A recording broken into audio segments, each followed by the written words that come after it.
पिछले 2 सालों से इंडिया की एजुकेशन पॉलिसी में एक बहुत बड़ा बदलाव देखने को मिला है। अब फोकस रेक्टाफिकेशन पर नहीं बल्कि कॉन्सेप्चुअल लर्निंग पर दिया जा रहा है। इस साल बोर्ड एग्जाम देने के बाद बहुत सारे स्टूडेंट्स का एक कॉमन रिएक्शन था, यार इस बार पेपर एक्सपेक्टेड से ज्यादा टफ था। कुछ स्टूडेंट एग्जाम हॉल के बाहर आए और उनका पहला सवाल यही था, क्या बोर्ड एग्जाम का लेवल अचानक से बढ़ गया है? लेकिन असली सवाल अभी भी यही है, क्या सच में पेपर टफ था या फिर एजुकेशन सिस्टम बदल रहा है या इसके पीछे सरकार की कोई नई स्ट्रेटेजी है? और अगर होनेस्टली बात करें तो इस पूरी कहानी में स्टूडेंट्स की गलती भी है और सिस्टम की भी। आज की इस वीडियो में हम बिना किसी कंफ्यूजन के पूरे इशू को डिकोड करेंगे। अगर आप बोर्ड एग्जाम की ऐसी हॉनेस्ट एनालिसिस वीडियो देखना चाहते हो तो अभी वीडियो को लाइक करो और चैनल को सब्सक्राइब कर दो। पिछले कुछ वर्षों से इंडिया की एजुकेशन पॉलिसी में बहुत बड़ा बदलाव देखने को मिला है। अब फोकस सिर्फ रेक्टाफिकेशन पर नहीं बल्कि कॉन्सेप्चुअल लर्निंग पर होता है। यानी पहले क्या होता था, स्टूडेंट डेफिनेशंस याद करते थे और एग्जाम में वही डेफिनेशंस लिख देते थे, लेकिन अब बोर्ड धीरे धीरे क्वेश्चंस को एप्लीकेशन बेस्ड और एनालिटिकल बना रहा है। इसका मतलब है अगर स्टूडेंट्स को कॉन्सेप्ट समझ में आता है तो पेपर मैनेजेबल लगेगा, लेकिन अगर प्रिपरेशन सिर्फ रेक्टाफिकेशन पर आधारित हुई तो वही पेपर बहुत ज्यादा टफ हो सकता है। अब यहाँ एक इम्पोर्टेंट सवाल उठता है, अगर सरकार चाहती है स्टूडेंट्स कॉन्सेप्चुअल लर्निंग करें तो क्या हमारा स्कूल सिस्टम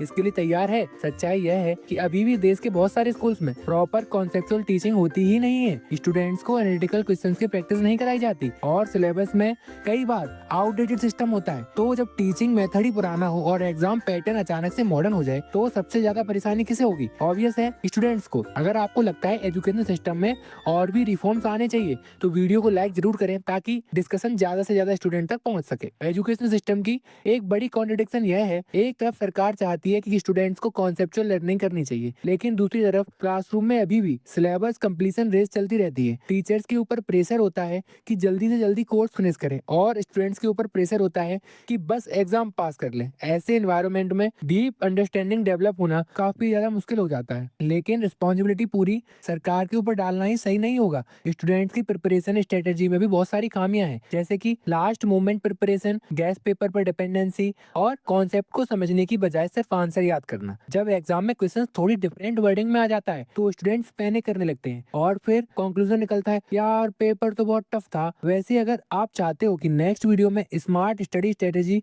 और टॉपर टेक्निक के बारे में एक्सप्लेन करूं तो इस चैनल को सब्सक्राइब करना बिल्कुल ना भूलें, कहीं आपका वीडियो मिस ना हो जाए। असल में पेपर टफ होने का रीजन कई फैक्टर्स का कंट्रीब्यूशन होता है, काफी फैक्टर्स का कॉम्बिनेशन होता है, जैसे कि changing exam pattern, outdated teaching methods और इनकम्प्लीट प्रिपरेशन स्ट्रेटेजी। इन तीनों चीजों का मिक्स पेपर को स्टूडेंट्स के लिए डिफिकल्ट बना देता है। अगर आप फ्यूचर बोर्ड एग्जाम में ऐसी प्रॉब्लम से बचना चाहते हो तो प्रिपरेशन स्ट्रेटेजी बदलनी होगी। 3 चीजों पर विशेष ध्यान रखना है। एक तो कॉन्सेप्ट क्लियरिटी होनी चाहिए, प्रीवियस ईयर्स पेपर्स की प्रैक्टिस होनी चाहिए और आंसर राइटिंग में इंप्रूवमेंट होनी चाहिए। जब ये तीनों चीजें स्टूडेंट स्ट्रॉन्ग कर लेंगे तो वही पेपर जो बाकी स्टूडेंट्स को टफ लगता है आपके लिए मैनेजेबल हो जाएगा। एजुकेशन सिस्टम परफेक्ट नहीं है, इसमें कई सारे फ्लॉज हैं और रिफॉर्म्स की भी जरूरत है, लेकिन एक चीज क्लियर है, आज के टाइम में सिर्फ रेक्टाफिकेशन से सक्सेस पॉसिबल नहीं है। स्टूडेंट्स को कॉन्सेप्ट समझना और अप्लाई करना दोनों ही सीखना होगा और जब ये स्किल्स डेवलप हो जाती हैं तो बोर्ड एग्जाम का पेपर कभी भी इम्पॉसिबल नहीं लगता, बहुत ही ज्यादा ईजी लगता है। अगर आपको यह हॉनेस्ट एनालिसिस हेल्पफुल लगा तो वीडियो को लाइक जरूर करें